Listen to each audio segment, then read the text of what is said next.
9वीतल्या मुलाने आत्महत्या केली म्हणल्यानंतर सगळं गाव शांत होतं. आणि मला एकाने सांगितलं, तुम्ही त्याच्या आईला भेटाल का? त्या मुलाने आत्महत्या केली. त्यांनी सांगितलं, माझी बहीण प्रचंड हुशार आहे, इतक्या डिग्री आहेत तिच्याजवळ, ती प्रचंड बुद्धिमान टॅलेंटेड आहे, पण तिचा हा मोठा मुलगा 9वीतला आणि धाकटा मुलगा बंटी हा मतिमंद जन्माला आला. बंटीला वेळ देणं काळाची गरज होती. म्हणून आम्ही तिला सांगत होतो, बंटी जरा मानसिक दृष्ट्या सेटल होऊ देत, मग तू नोकरी कर. तुझ्या नवऱ्याला आज 24 लाखाचं पॅकेज आहे, तुला गरज नाहीये, तू बाळाला वेळ दे. तिचा हट्ट होता, माझं करिअर वाया जाईल, हे बाळ सेटल होतपर्यंत 3-4 वर्ष जातील, 3-4 वर्ष माझं करिअर पुन्हा म्हणे बॅकलॉग बाहेर भरून कसा काढायचा. तेवढा लेगण बाळाच्या आयुष्यात येणारा बॅकलॉग कसा काढायचा भरून. तिला ते पटेना. तिने नोकरी धरली. त्या दिवशी बंटीला खूप ताप होता.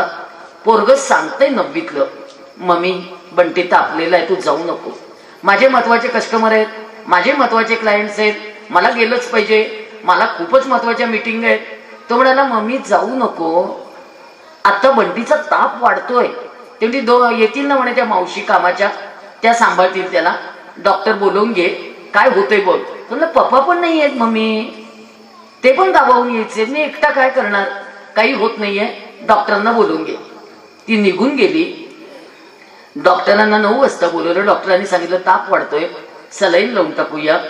पण घरामध्ये कुणी नाही. त्या कामाच्या मावशी बसल्या होत्या, त्या किती प्रेम करणार, त्यांना किती काळजी वाटणार. हा मुलगा आईला फोन करतोय, मम्मी असं करू का, माझी महत्वाची मीटिंग चालू आहे, फोन बंद कर, निर्णय तुझा तू घे. 9वीतल्या मुलाला निर्णय घेता येतात, त्याची मानसिकता नाही तुझ्या लक्षात येत. दुपारी 2 नंतर फोन स्विच ऑफ झाला. तो फोन कधीही सुरू झाला नाही संध्याकाळपर्यंत. बंटी रडतोय, कासावीस झालाय, त्याचा ताप वाढतोय, त्याला ग्लानी येतेय, हे पोरग कासावीस झालेलं आहे. वडिलांना फोन लावला. वडिलांनी सांगितलं, तिला फोन लाव, माझ्या महत्वाच्या मीटिंग आहेत. दोघांचे फोन स्विच ऑफ. हे करिअर असतं. रात्री 11 वाजता 2 जण नवरा बायको घरी आलेत.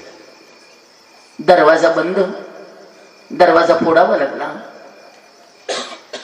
फॅनला लटकलेलं ते पोर आणि दमून दमून ग्लानी येऊन झोपून गेलेला बंटी आणि बाळाच्या हातात चिठ्ठी, मम्मी आय एम सॉरी, आज मला बंटीची मम्मी होता आलं नाही. काय करायचं. हे करिअर आहे.